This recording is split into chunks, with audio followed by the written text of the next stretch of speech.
Hi, I'm Jim. Welcome to the Unbound Performance Podcast, where we explore the world of sports and performance mindset training. And I'm Caroline. Each week we talk about the strategies, habits, and mental framework that help us to excel. Let's get into today's episode. All right, so we're going to finish the social media kind of. Yep.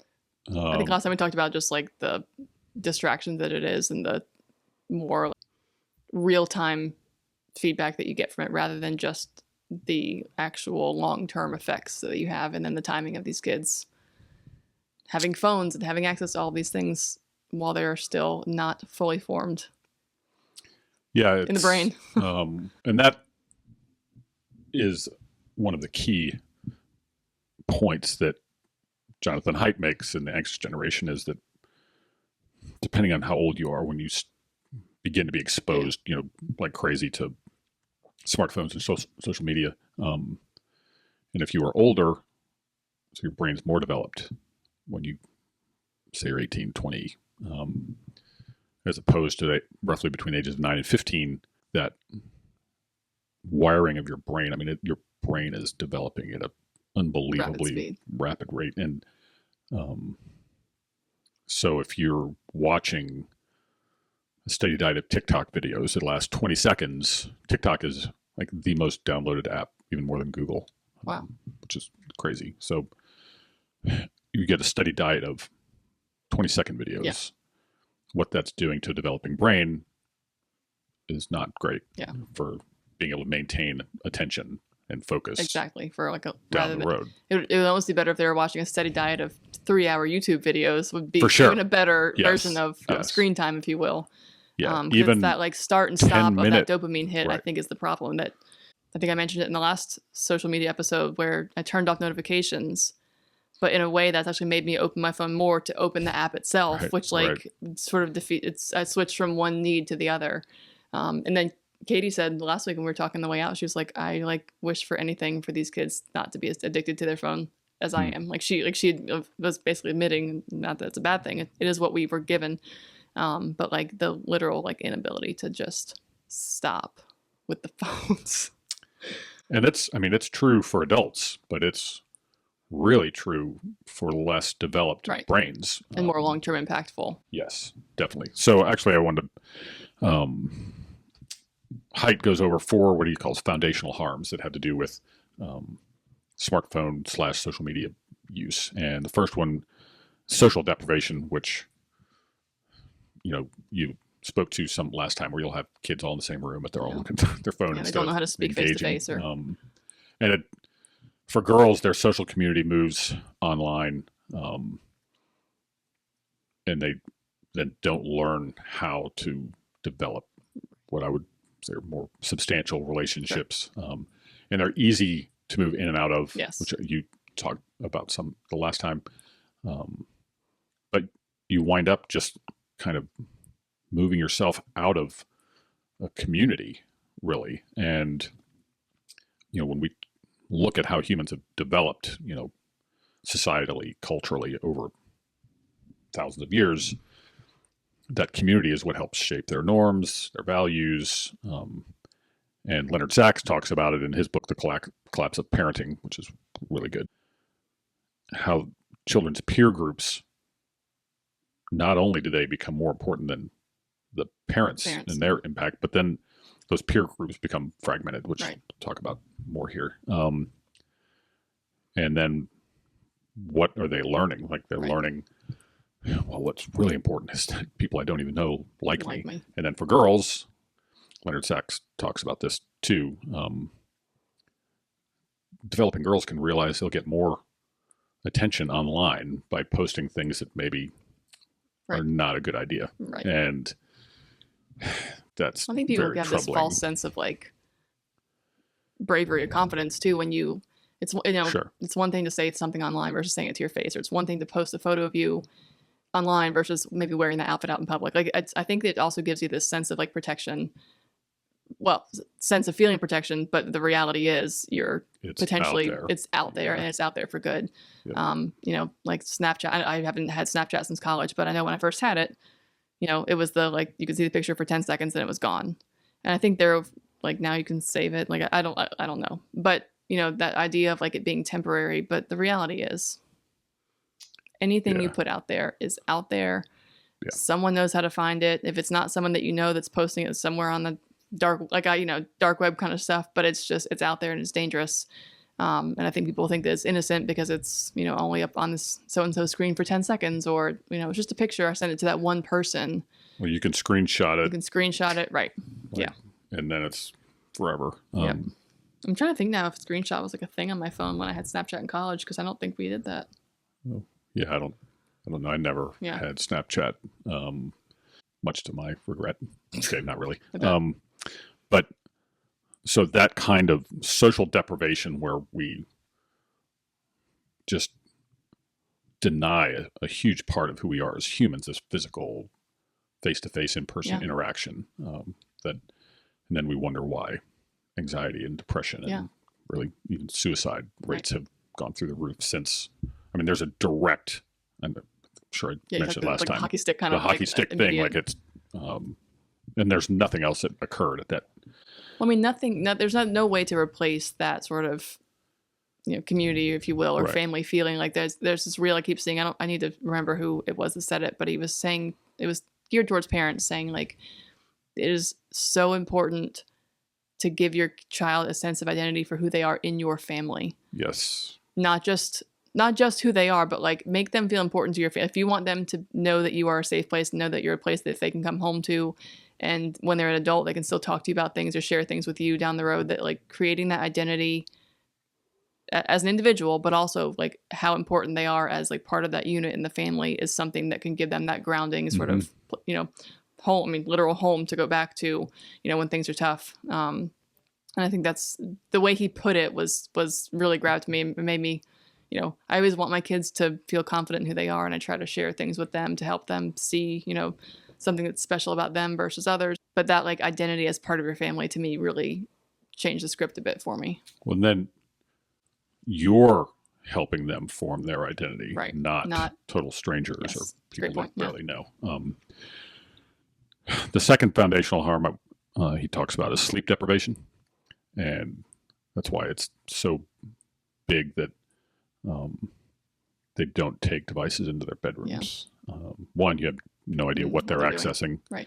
And two, they become, which is the fourth one, I think, is this kind of addictive model. It's like a slot machine. It just keeps coming. Yes. And so it's not addictive like cocaine is addictive or something like that. But there is some behavioral more addiction. And I think the dopamine thing you mentioned earlier is in play. Yeah. But sleep deprivation, there's all kinds of problems with that, especially when you're an adolescent. Yeah. In terms of development, that also leads to obesity. Your decision making is much less effective and helpful when you're tired. Yep. And I was just talking to a friend of mine today, Brad Watkins, about the stresses that all of a sudden are in play with you have a late game and then you've got an early test the next day and then another late game and then another. You're thrown off for those several days. And day 3 of that, you're really struggling. Yeah. And then you want to pile on top of that scrolling on a phone until 2 a.m. I remember in high school, I had a flip phone, but I would talk to my boyfriend on the phone or talk to a friend on the phone until probably 2 a.m.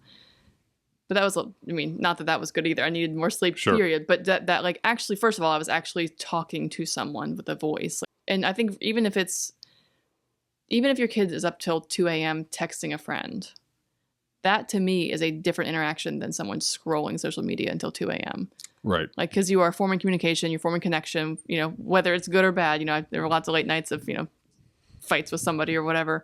But it's really the scrolling of content of people that you don't know personally, don't have a direct connection with. And then go on even further, the blue light before bed, like all this sorts of things that you have to set your brain up to get good sleep. You can't just say, I'm going to go to bed at 8 and wake up at 8 and I got 12 hours. You have to set yourself up for successful sleep. Your brain goes through a process at night to get all the toxins out and wring it out and do all these things. And if you don't set yourself up for it, it can't do that properly, which is what makes you feel groggy the next morning. And I think that's just, I heard a sleep doctor speak once and explain that process. He called it basically like your brain rings out at night, shrinks down to 60% of its size, and literally rings out the toxins, all the things that you need to forget, things that were not important. And if you don't set yourself up to have good, successful sleep, that process does not happen effectively, and then you build up all those toxins that should have wiped out at night, and that's what has that continued overtired, groggy, frustrated, can't think straight, kind of foggy feeling that if kids aren't already having that just because they're busy teenagers, you throw on some other reason to interrupt that process. You're in trouble. And kids, I remember hearing kids be made fun of because they slept so much and things like that. There's a reason they're sleeping a lot. Until noon. They need it. Right. It's not because they're lazy. Right. So you can't just make yourself sleep because you're lazy. Like if your kids sleep until noon, like they need the rest. And so that's why it becomes doubly important that they go to bed at a reasonable hour, better time, and not stay up on their phone or iPad or whatever. Third foundational harm is attention fragmentation. We touched on that a little bit with the TikTok videos, but they become really poor at paying attention. I remember how we'd be traveling and we'd be playing music on the radio as we're driving, and whoever's in the front seat would be like, turn the radio station before, the song was like a minute or two in, and then boom.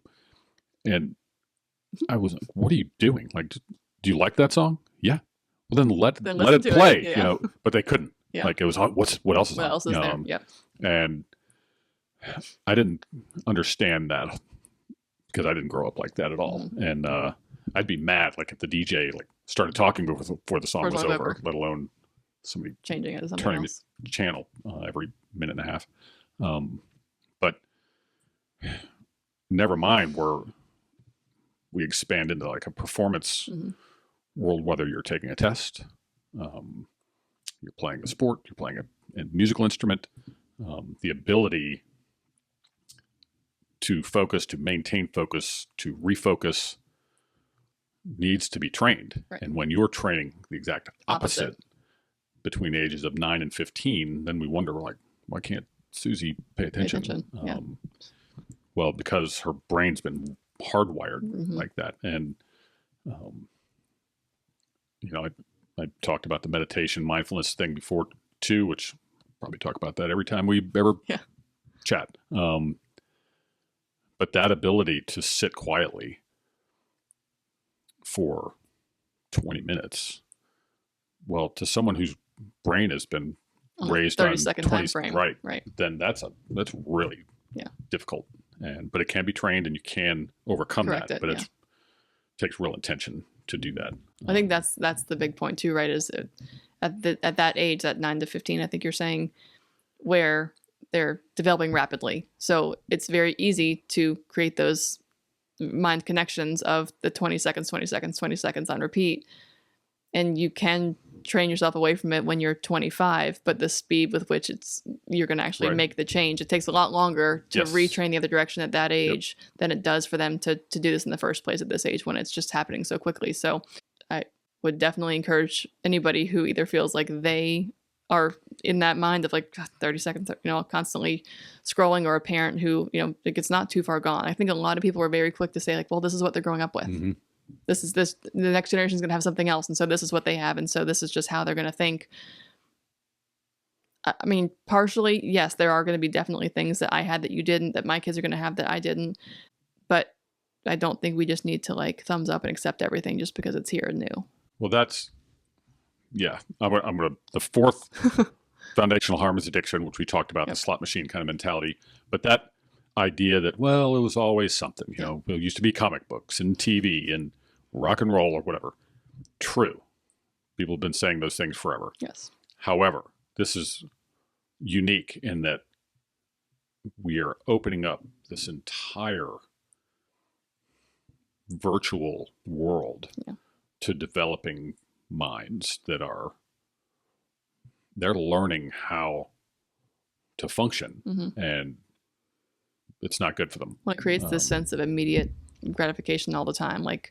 my daughter has figured out that if she wants to listen to a certain song in the car, I can just pull up my search on my Spotify and find that song right away and play it on repeat and play it again.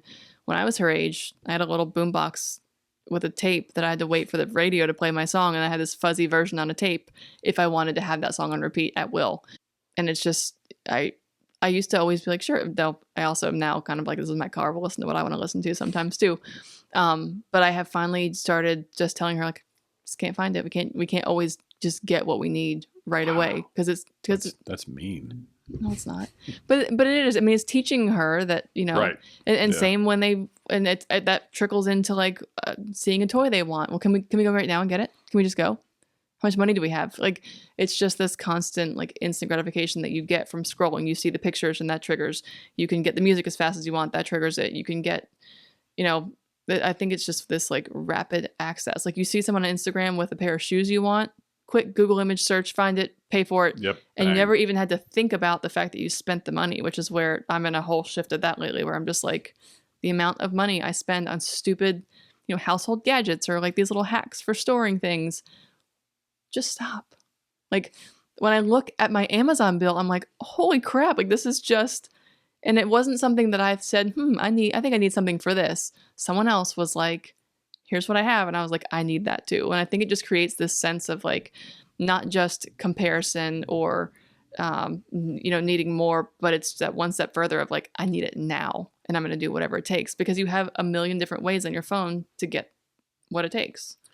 And that speaks to the idea, like, even as adults, we are not impervious to the effects of all of this. And I was listening to a podcast with a podcast host was talking about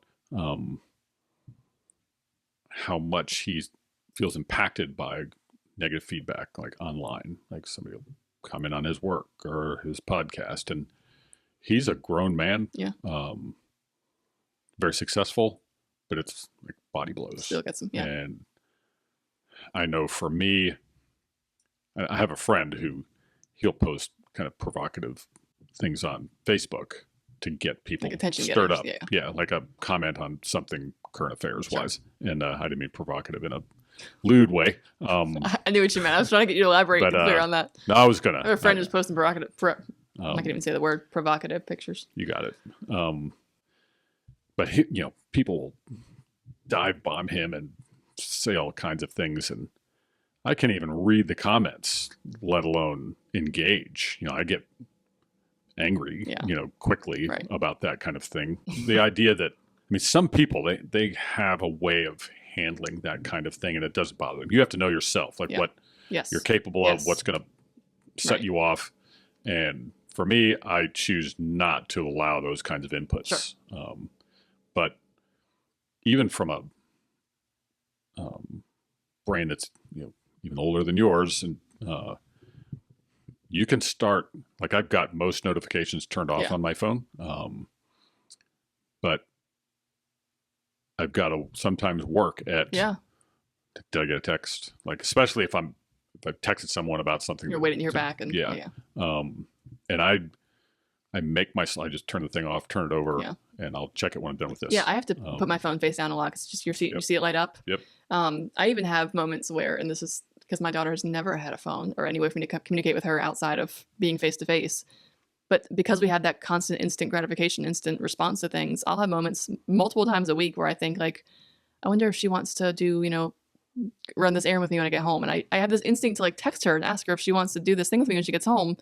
But she doesn't have a phone. Like, but that my instinct is to communicate that direction. And so it has created this, like, again, like, and then I find myself realizing that I really want the answer now, but I can't get it because she's sitting in her first grade classroom with no phone. And it's also not important. It also has increased what we think is important to have an answer to right now. And it used to be that, if my mom drove to college back, she lived in New Jersey, lived at school in Virginia. She couldn't call her parents to let her know she got there until she arrived and, found a phone to make a phone call to that she probably had to pay for. Now it's like, call me every hour. Let me know when you stop. Let me know when you get gas. Like, it's this constant check-in that I think we also have this expectation that everybody has to tell us everything about them all the time. And it's created this, like, just there's no sense of privacy anymore. And it's, I think, even from a parenting standpoint, I know Haidt uses the term safetyism, where we're hyper concerned about their well-being. Oh yeah, we talked about this a little last time. So yeah, I think because we have the ability to know. Right. And it's very difficult to raise an anti-fragile kind of child when there's always someone like check in. Yeah. Everything good? Are you good? Are you good? Yeah. Do you need anything? Can I get you anything? You might not be helicoptering in the sense of like controlling what they're doing, but always needing that check in to know what's happening is another version of that. That is definitely creates some sense of like needing to report all the time. Like I feel a sense of reporting often, and my husband doesn't. And I think partially because he's a man, maybe a little different just mindset on things. But I also think, he's 12 years older. He didn't grow up with phones. He couldn't. I think he said he has his first cell phone like late in college or right after, and so he didn't have that. No one ever made him check in, and so he doesn't feel like if I go out to the grocery store, I feel the need to text like headed home.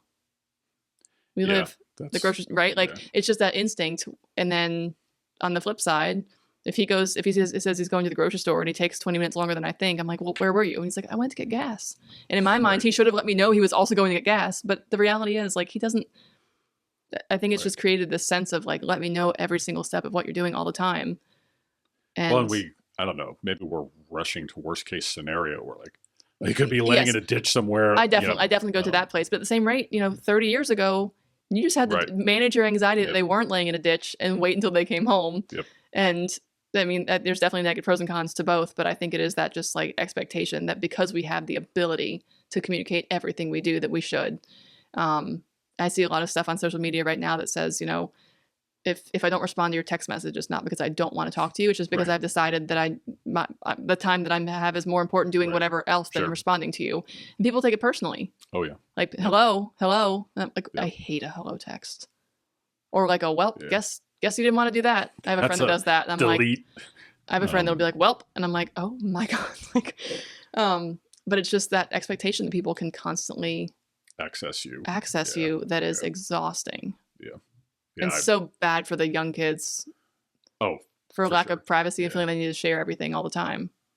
Well, and that's, we talked a lot about girls finding their social lives in that way. Boys, we talked some last time, they're much more apt to like video games and that kind of video world. Right. More like a virtual kind of experience. And so they're not developing into men. The real kicker is when their dads behave like kids and they're playing video games, and maybe that's what they're doing. And then the next thing you know, you have the kid teaching the dad how to be better at the video game. Yeah. And the dynamic is just flipped. And we want to go the other way on that, where fathers help their sons become men. Yeah. And everything that entails. We don't have time to talk all about that, but I think the idea of making adulthood seem attractive to children is a good thing. I agree. And really important. And an adulthood from the perspective of the responsibility that you have and the autonomy that you have, not making adulthood look cool because it's the same as kidhood. Like, I think when you demonstrate the adults playing games, you're making them seem like they can just do what they're doing forever, and this is just freedom forever. But when you demonstrate keeping a house and considering how much money we spend on things and, going to work. I mean, I have days where it's hard for me to tell my kids I can't do this right now because I'm working, but I also am teaching them that you can't always do what you want because you have to work. Like, that is just a reality of being an adult. But on the flip side of that, because we work, we can do X, Y, and Z and have the money to do a vacation or buy these things. And I think it's really important to demonstrate the adult that you want them to be. It's a functioning, productive, person in society that has control over their life and that has the autonomy to decide if they, how they want to live, but they've been demonstrated a good image of what adulthood looks like. For sure. Like, that was really well said. Thanks. Good job. Crushed it. Do I need to cut that? Oh, no, you can keep it. Leave it. Yeah. And I know one of the issues kids and parents have to struggle with is well, all my friends have phones. All my friends have TikTok. And that's where that's the hard part for parents of holding your ground. And so one, for me, I don't care. Yeah, that's me. If my good for so-and-so kids are mad about, don't care. It's like, you can be mad at me. Doesn't matter to me. And I think, however, that it makes it easier to do that if you have a group of parents who are all kind of holding page. this same line. And so, I mean, Haidt talks about this, Leonard Sachs talks about it. When does all of this happen? And smartphones, 14 and up, some say even later. Social media, 16 and up, some say even later. And I know Leonard Sachs, he talks about this, and he and his daughter, she wound up having no social media all through high school. And when he would go around and speak, he wound up having her come with him when she was in college, and he would just let her talk about the benefits of not having to deal with all of that from a psychological, emotional and seeing standpoint. Probably what her friends were experiencing versus what she did or didn't have to was probably very eye-opening to see, like, I get it now. And it's not the end of the world if you don't have all these social media accounts. Yes.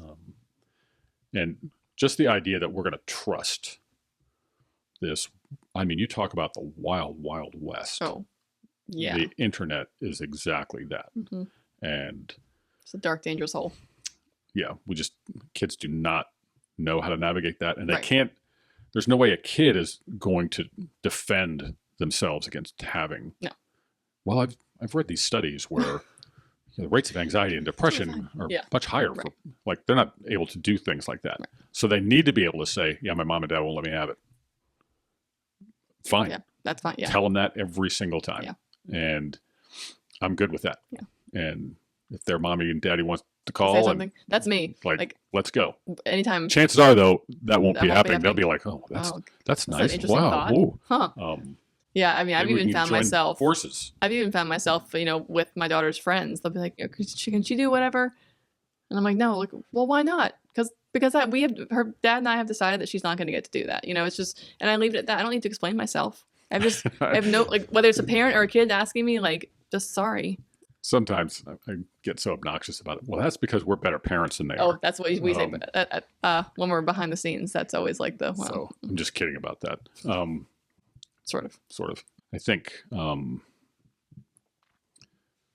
knowing that it's almost, I don't think almost, it's the bigger issue is of missing out for kids as opposed to the actual scrolling. It's the act of missing out, not the missing out on the content or whatever it is. But it is the conversation the next day. Did you see this video? Absolutely. And they happen. That is a big problem. Yeah. And so the more people I think we can get kind of going or moving towards those standards, the better. They talk about no phones in school, which is great. And I love that. School where our kids go to, there are none. But even keep the kid's phone at home. Yeah. Because the whole idea that, they just keep it in their pocket. No, they're looking at that phone. Then there's no telling, throughout the school day, what they're accessing on their phone when they're supposed to be learning and engaging with their friends and real life. And then, his last huge recommendation is far more independent free play when kids are younger, when they learn how to work things out, settle conflicts and get along. Those used to be for all of human existence that all of that was in play. Right. And then, 2010, 2015, we have all of a sudden a phone-based childhood where everything's safe and they never have to worry about dealing with someone who's maybe unappealing. And then guess what? They never learn how to do that. Right. Which is... Well, my kids are at the age now where I can send them upstairs to play, while I cook dinner or while we watch a show together. And I'm not sending them away because we want alone time. But I actively send them upstairs or somewhere together so that they can come up with a game, play the game together, someone's not going to like what the other's doing, and learn how to deal with it. Because they also know that for the most, unless someone is injured, if they yell mom, she did that, I just don't respond. That's so callous. Unless I hear tears and I hear injured, I have to specifically hear injured tears. I just really don't, I try not to step in, because if I'm solving every problem between the siblings, heck, if they're ever going to be able to solve a problem with someone that's not family, like, you got to start there with the people that you're comfortable with to be able to have those disagreements or, speak in your mind, whatever, to know that she can also go to school and stick up for herself against someone that's not her little brother. Right. So I love those interactions, or play dates. Same thing. I'll tell another kid, stop daddling. I don't want to hear about it. Go play, or we can leave. Like, I just don't want them to have that everything's solved for me mentality. Yeah. Well, there you go. It won't get better anytime soon. Oh, for sure. Another aspect of this that I wanted to touch on is the notion of spirituality. Whatever, I'm not speaking to a specific faith, but I am speaking to a sense of grandeur and awe and beauty. Bigger than yourself. Yes. And if we're just always right here, we miss that completely. Yeah. And so that's why, like, being outside, being in nature, seeing beautiful things. I know, I can't remember which book it was. Leonard Sachs talked about, like, taking kids, like, on camping trips or hikes where they stand and look up at the stars and see, like, see how grand the sky is, and see how big where the we ocean are is. in perspective. Yes. And I think the ability to appreciate and respect and be moved by that part of our lives. Jonathan Haidt talks about it like a God-shaped hole is how he described it. And we don't want to leave that part of us undeveloped. Yeah. And because then so much of what is... creates a very self-centered mindset. Well, and we miss out on so much of what life can be, the spiritual part of those around us. Yeah. And it just makes for a very truncated existence. And I think that's just a really short-sighted view of life. Really? And it's easy, like, Sachs talks repeatedly about no screens of any kind, like at dinner or any kind of family gatherings. Like, and then don't let them just disappear to their room with their and make up for what they missed during dinner. Device, and I mean, that means you got to put some work in. Yeah. I know our son is learning; he's interested now in playing chess, which I think is really cool. Yeah. He's been playing it at school, and of course, he's ultra competitive. So he's watching videos on how to play chess better and playing chess online. And my wife got him a chess set, so I walked in last night. And there they are on the floor. My wife doesn't know how to play chess, so she's learning how to play chess. Yep. We did that this summer at the beach. My daughter did the same thing. It's pretty cool. Yeah. Like, rather than... Well, it's brought you guys together, something new, something to try, where everyone's learning, and that brings a new dynamic to the family rather than... And listen, there's nothing wrong with everyone playing something they already know how to do. But when it's something new that your kid's intrigued by, like, that's extra special. Plus, an 11-year-old boy learning how to play chess, that's good for him. Cool. Yeah. Like, so I really liked it when of course, they're both like crazy competitive, and so it's always like teetering on the edge. If someone's losing their crap. But John's played a lot more chess, but my wife's catching up to him, I would say. Right. But so that kind of approach to home life, I think, makes for a more meaningful, memorable. I even noticed when I signed up the kids for soccer this year, and like soccer was not something that I frankly hope my kids play, but I'm trying to expose them to different things and try. And I found out that the first grade games are at 8 a.m. every Saturday. And then the 4-year-old games, so those are my two ages I have, are either at 10:30 or 11:45. So we have this one game gap between my two kids playing. I was just like, oh my gosh, like every Saturday at 8 for the next 9 weeks. And by the way, we have an hour off before he has to go play again. It'll be 1 o'clock before we start our day. But And the first weekend we did it, our alarms are set for the same time they are for school days. We got to get up. The kids, we can't just yank her out and expect her to go play soccer. So we get up, we do it.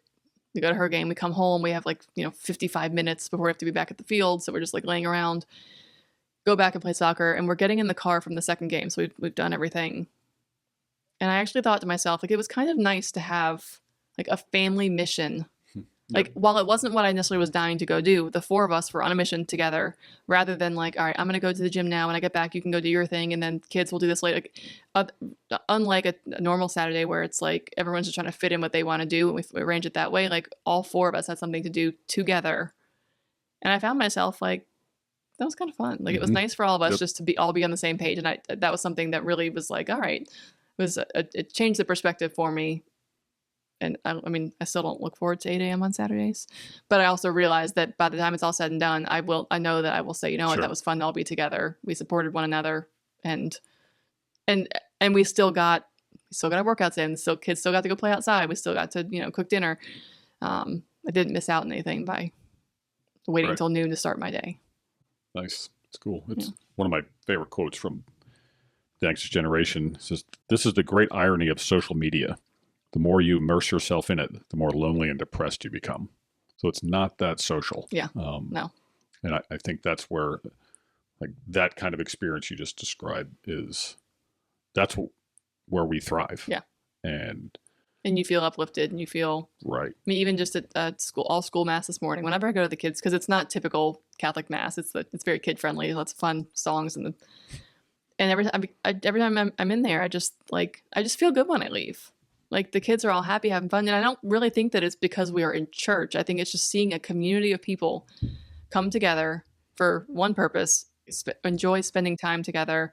I have the same feeling when I go to a big hockey game, if I'm in an arena type thing, a big concert, a game, something about being in a social, physical setting with a large group of people who are all doing the same thing just gives you a little sense of connection, a little sense of excitement, and you realize that there are a lot of people in the world who like what you like, want to do what you want to do, are happy to, cheer alongside you. I went to the Taylor Swift concert last June, and because her fan base is a very specific type of fan base, it wasn't it was very unlike going to a sports game where you're passing rivals when you're going to get a drink and things. I was oh my, everyone here is just so happy and nice and excited to be here. And it was just one of those types of experiences where, and I don't think that was just because it was her concert. I think any probably concert or thing is that way. But very much unlike a sporting event where you have two rivals versus everyone who's there.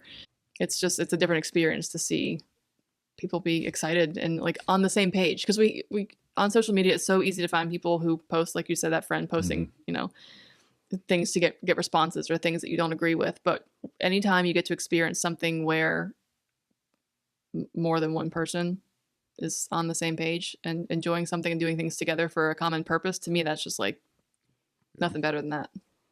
Yeah, that's pretty cool.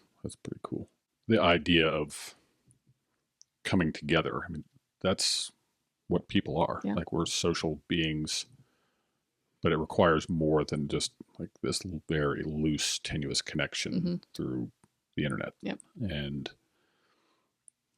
I think it's not saying we should not have screens, sure, but we should limit, how much screen time and when does screen time end, yep,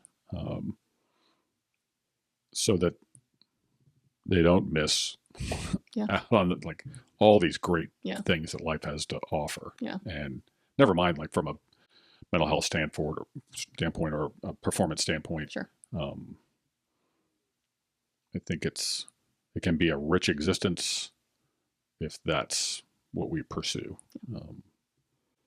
I think even times that I find myself realizing just how small we are in this world is when you see something on TV or National Geographic of some third world country, but you see them and they live in these villages where everybody knows one another, everyone cares for each other's children, everyone. It's a very communal type experience that, because of technology and progression in other areas that first world countries like we live in have access to, it really, you see, it doesn't just enhance how quickly we can do a calculation or how quickly a machine can make something faster than a man doing it by hand, but it's changed our whole social existence. And we are. And I think inherent when you see those like tribal type scenarios, you see that I think humans are inherent to be social and communal. Yes. Yep. And the second you add all these extra distractions, frankly, it sucks the life out of that. Well, you become something less. Yep. And, I think in one sense, forever humans have been kind of the same in terms of their needs, and obviously cultures are different, sure. Things like that. But some basic needs are pretty consistent over time. Right. And that's where our mental health suffers when we don't get to live that out. Yep. And never mind all the things we miss, we're also not doing as well. And I think that can all be taken back. And the more of us that come together to kind of pursue that, the better. Yep. We hope you enjoyed this episode of the Unbound Performance Podcast. Your support helps us continue to build our community. If you're enjoying this content, please like, subscribe, and share.